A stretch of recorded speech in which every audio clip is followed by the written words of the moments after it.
அடுத்து மர வகைகள்ல வந்து மகோகனிங்க. இந்த மகோகனி தான் வந்து இப்ப அதிகமா தேடிட்டு இருக்கிறாங்க. இதை பத்தி கொஞ்சம் சொல்லுங்க. மகோகனி மரம் இப்ப பரவலா எல்லாரும் விருப்பப்படுற ஒரு மரம் ஆயிடுச்சு. நம்ம இப்ப குறுகிய காலத்திலேயே இதை வெட்டிடலாம். இப்ப மத்த மரங்கன்னா ஒரு 20 வருஷத்துக்கு மேல எதிர்பார்ப்போம். நல்ல மண்கண்டா இருந்து தண்ணி நீங்க நல்லா கொடுத்தீங்கன்னா ஒரு 12 வருஷத்துல இருந்து 15 வருஷத்துக்குள்ளே நீங்க அறுவடை பண்ணிடலாம். 4 அடி 5 அடி சுற்றளவுக்கு வரும். இது வந்து இழைக்கிறதுக்கு ரொம்ப ஈஸியா இருக்கும். தேக்கு மரம்னா ரொம்ப கடினமா இருக்கும். ஈட்டி கருமரம் கொஞ்சம் கடினமா இருக்கும்.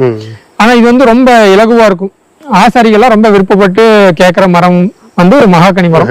இது வந்து ஒரு சதுர அடிக்கு ஒரு 1200 இருந்து 1400 ரூபாய் வரையிலும் விலை போயிட்டு இருக்கு. இது பரவலா இப்ப மக்கள் வைக்க ஆரம்பிச்சிட்டாங்க.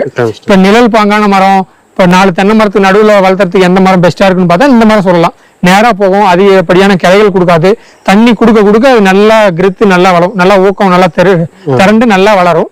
அதனால இப்ப அதிகப்படியா அதை விரும்பி எடுக்கிறாங்க விவசாயிகள்.